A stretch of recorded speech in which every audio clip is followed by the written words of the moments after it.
Hello, and welcome back to the Northwest Naturalist Notebook. I'm your host, Kirsten, the Northwest Naturalist. Let's jump in. Today, we continue our Nature Journaling is Learning series with N is for Notice. When I first started nature journaling, I expected to use it as a way for me to track the things that I was seeing and learning about when I would explore outdoors. What I ended up finding was the more time I spent outside, the more time I spent journaling, and the more that I started to notice as I explored my nature nooks. One example of this for me has been mushrooms. I felt like I had maybe seen a couple different ones over time, but the more time I spent outside looking more closely at the trees and plants that lived in the area around me, the more mushrooms I began to notice. And the same has been true for students in my nature journal club. The more time they spent looking closely at things around them, the more they began to notice too. And what better way to practice noticing than by using our senses? Now, for this activity, the first thing you want to do is to go outside or even somewhere different, like the grocery store. And I want you to pause for a moment and take a breath in.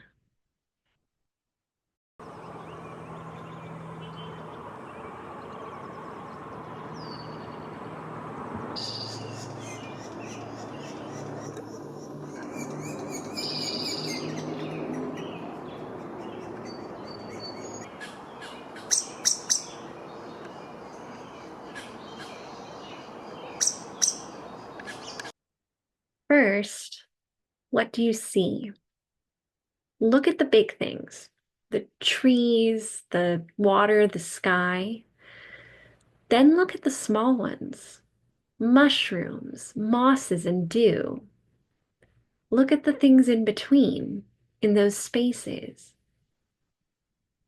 And if it feels safe to do so, close your eyes and begin to listen.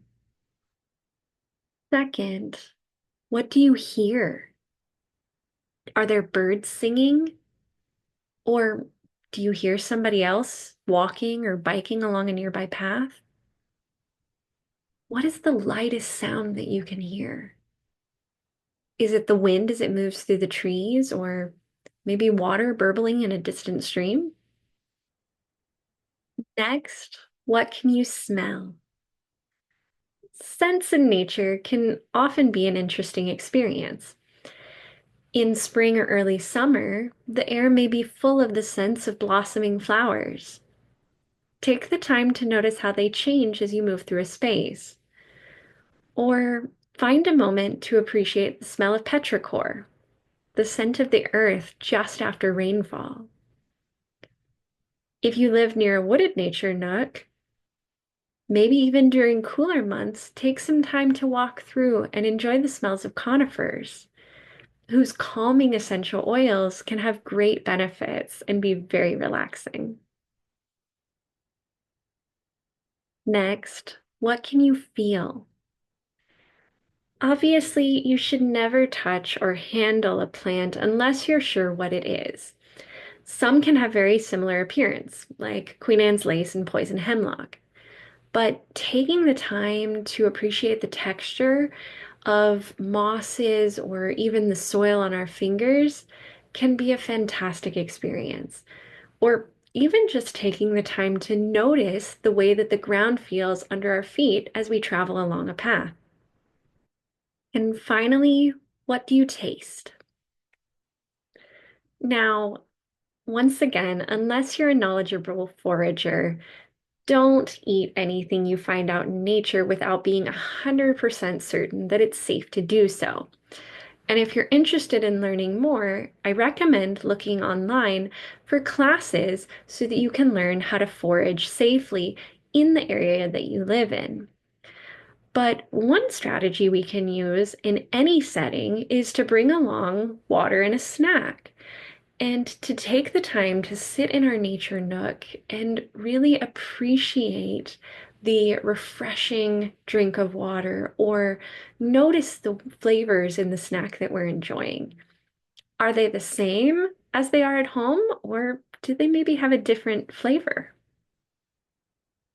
As you use your senses to explore your local nature nooks, record your noticings in your nature journal.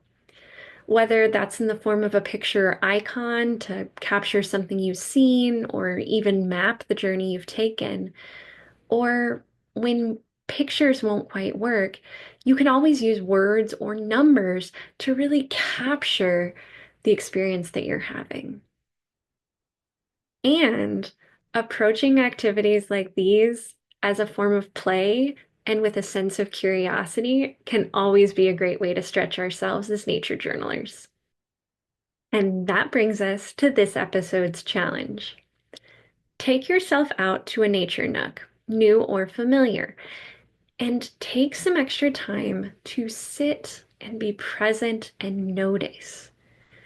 Try using a sense that you may not use as often, whether that's looking a little more closely with sight, listening to what you hear, noticing what you smell, touching something that might be new or familiar, or experiencing taste in this ecosystem for yourself. So, until next time, happy exploring.